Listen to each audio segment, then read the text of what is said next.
A while ago, Billy Zig, he gave me this picture here, and I did a video on this picture, but I wasn't really sure when it was or whatever, and unless you know something about the history, you're never going to find it.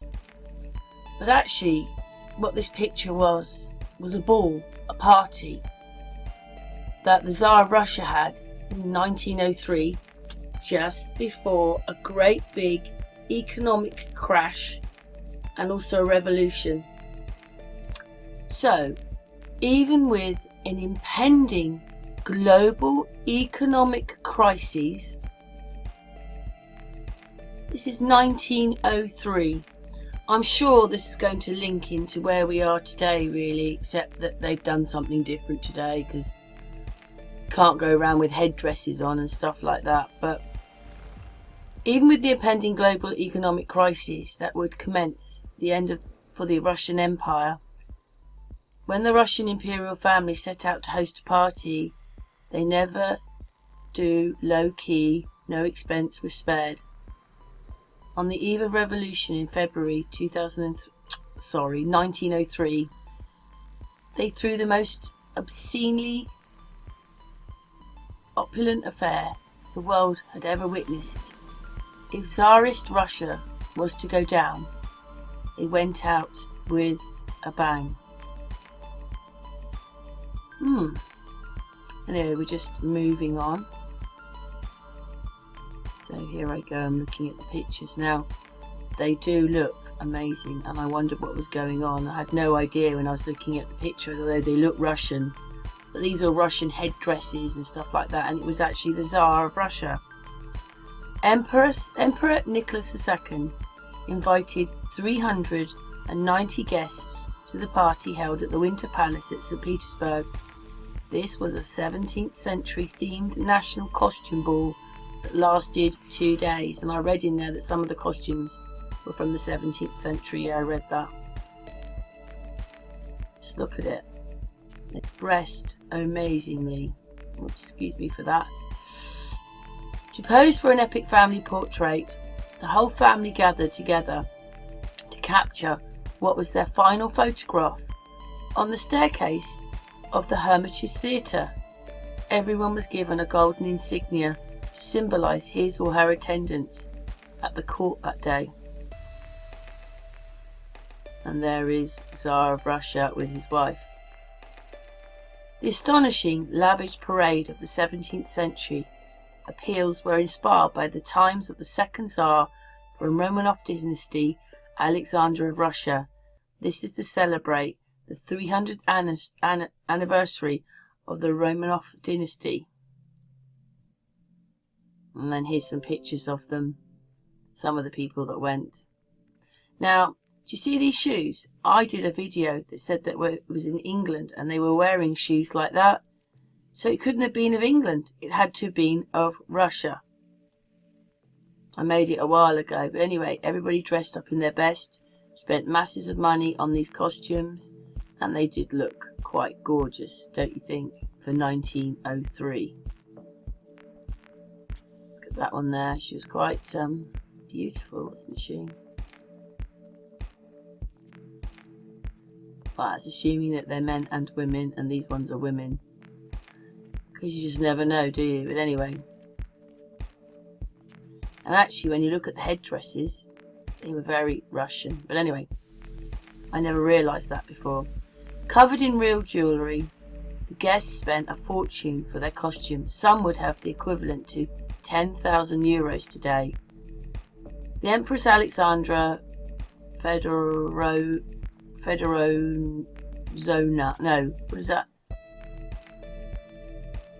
Vona donned a brocade dress adorned with silver satin pearls and embellished with a diamond and emerald studded crown.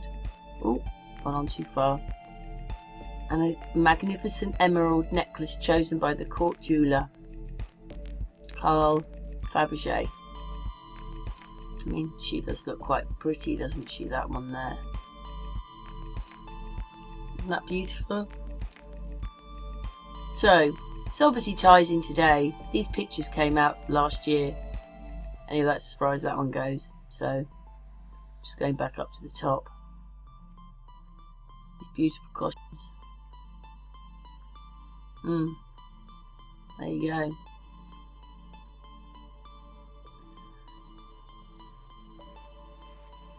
I just took that one because it says it's the 17th century. Look at what they're wearing and look at the background. Look at the ceiling. Quite amazing, hey? That people could do this in those days. Almost looks like carpet on the floor there. Anyway, I filmed this, so yeah, there's another one. 1897 with those turned up shoes at the end, which I made a video, but all the English people, well, they said it was English, these turned up shoes, and I thought that was very strange because that wasn't very English, so now I know that that's a Russian film. Anyway, there you go, there's some more pictures, the same ones for this party. It says, when the Russian imperial family threw a party, they didn't do low key, even with the looming global economic crisis that would mark the beginning of the end for the Russian Empire. Does everybody know that? Do they?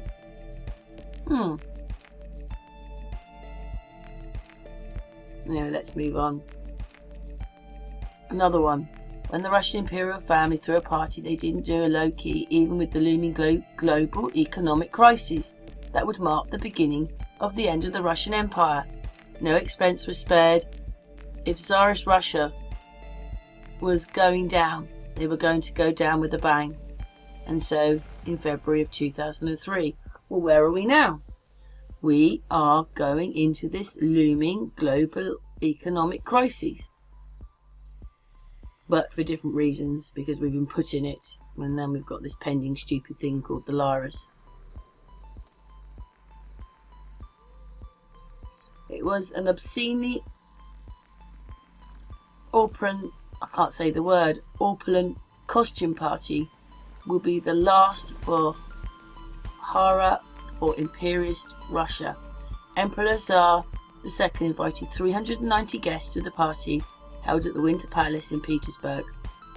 So I'm just putting some pictures together. I just went and looked it up. So let's have a look back a little bit there. Back on. There he is with his wife. She doesn't look very happy, does she?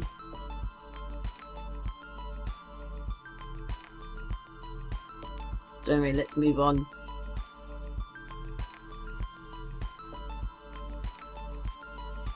So it says, in 1903, the Romanovs, Russia's last and largest reigning royal family, held a lavish costume ball. It was to be their final blowout, and perhaps also the last great royal ball in Europe. The party took place at the Winter Palace at Petersburg 14 years before Tsar Nicolas' abdication on the 290th anniversary of the Romanov rule.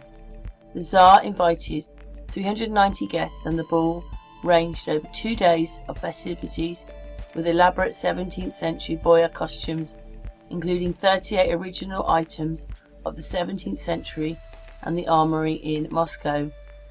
The first day featured feasting and dancing, notes, Russia Beyond, and a masked ball was held on the second. Everything was captured in photo album that continues to inspire artists to this day. The entire Romanov family gathered for a photograph on the staircase of the Hermitage Theatre. For the last time, they would be photographed together. Anyway,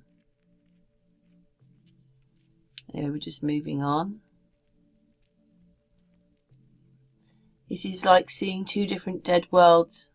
Amazing that. It is like seeing two dead worlds superimposed on each other. The Romanovs play acting their beginning while standing on the threshold of the last days.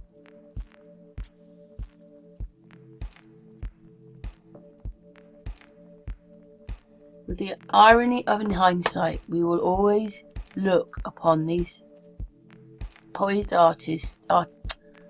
aristocrats as doomed to violent death and exile.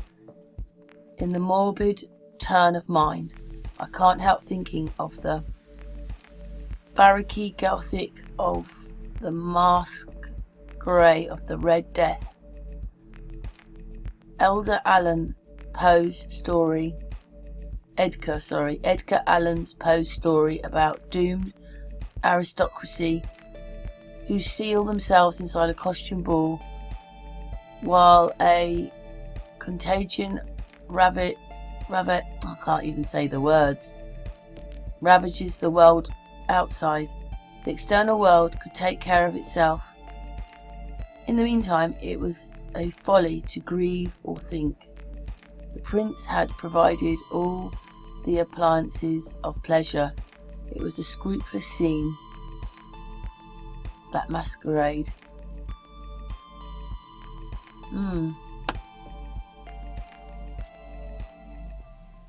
Oops, a bit up here. So, we had Queen Victoria, and when she died, Edward VII came to the throne. That was her son. And this is her grandson, George V. And he looks extremely like the Tsar of Russia, which I already showed you the picture.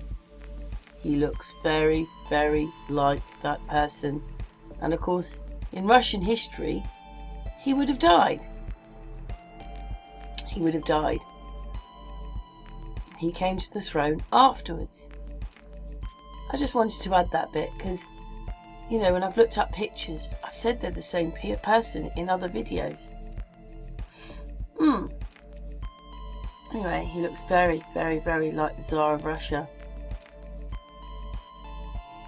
Anyway, I just wanted to add that bit. And also, they were on the brink of a global collapse, just like we are now.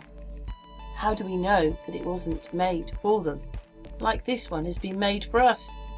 Because we were doing okay. And now we're not. And now we've got a Lyrus on top. Also, I just wanted it noted that the Tsar of Russia was related to Queen Victoria. So luckily I found this woman here. She's written a comment. She says George V, who is Elizabeth II's paternal grandfather, was Queen Victoria's grandson through their son King Edward VII and his wife Alexandra of Denmark. Alexandra's younger sister was the Empress Maria Theodorovna of Russia, whose eldest child was Emperor Nicolas II. Since George and Nicholas' mothers were sisters, they were first cousins. So basically, you can read the rest of the little bit there. So basically, he was cousins of Queen Victoria's children. This is Queen Victoria's son, he was George, I think he was George, whatever he was, George V, and this is the Tsar of Russia. Do you see how alike they are? They are cousins. Okay, are these the last Tartarians? Again, is the Tsar, it says here, Queen Victoria with Tsar Nicholas II of Russia. Okay, so there you go. So that says the Tsar with Queen Victoria.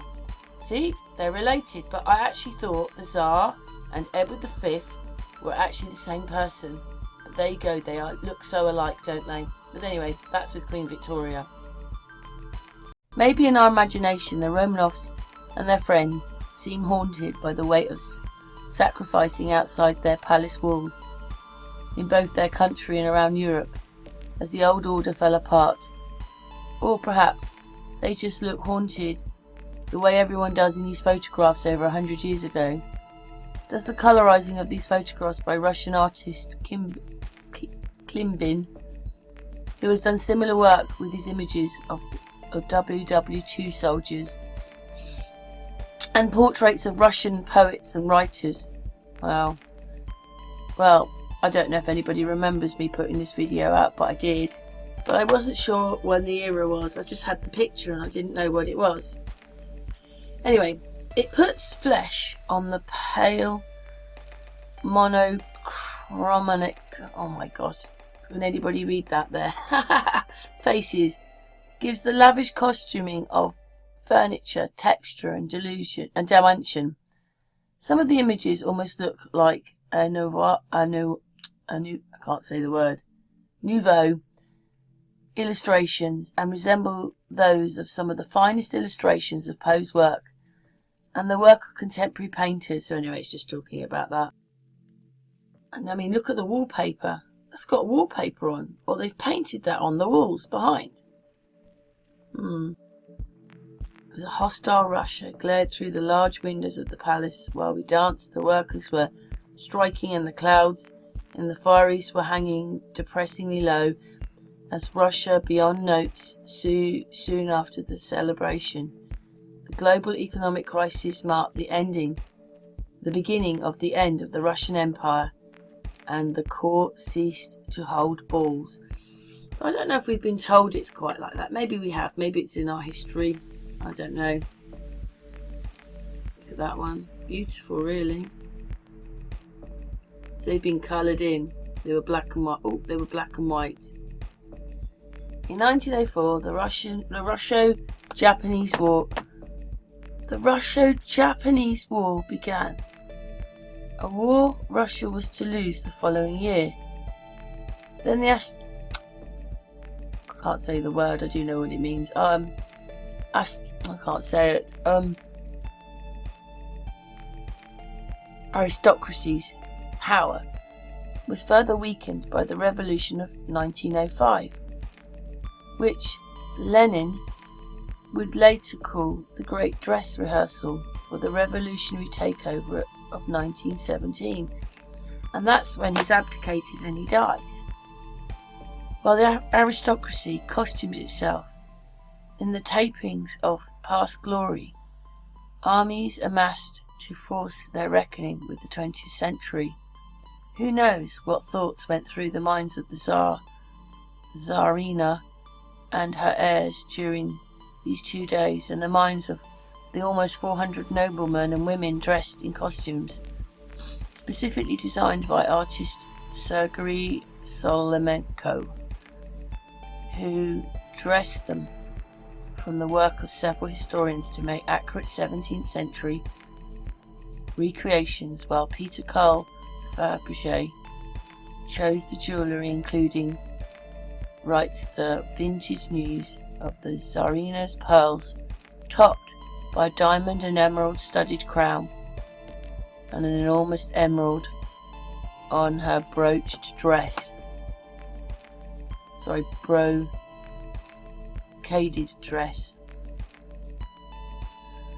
Wow.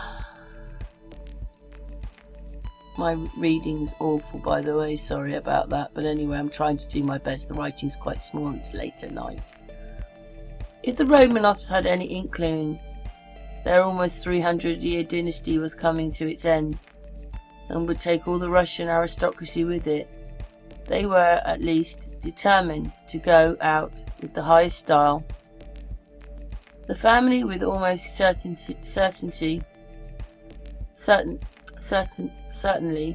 the most absolutist power, would spare no expense to live in their past, no matter what the future held for them. See the original black and white photographs, including that of the last family portraits. That says 2005 there. I don't know, it's just a number, isn't it? They might say 1905. I thought it was 1903, but anyway, let's carry on. So I've gone back to the top then, the end of that. And then there's a bit more about the Winter Ball, but not very much information there, just the same things there, the grand whatever. And some other pictures. And that's on Wikipedia. And I just wanted to pick up, because obviously that's what the picture was on the left. And then the colour one is coloured in, and then it talks a bit more here, but I've got a bit more information to get to. That's a bit more about the Russian family. This is what they look like. Most amazing. And then I found Russia and the crisis of the global economy. The world economic crisis is at an early stage, manifesting itself primarily in the area of finance, but it will spread from the US to the new industrial countries, and the global contraction and production will lead to stagflation. Anyway, if I've made mistakes, sorry, but I think you can read this one. as an in-depth analysis of the possibilities and implications of the global industrial downturn. In the early weeks of 2008, virtually all Russian and foreign experts viewed the situation. Right, so another crisis, another global crisis in 2008. And that's when we decided to come out of Europe, or voted. 2008. We had a bad time then, yeah we did.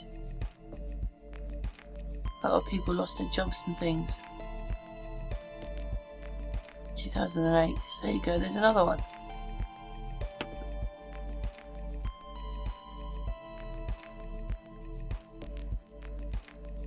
Just looked up stuff and I was putting it in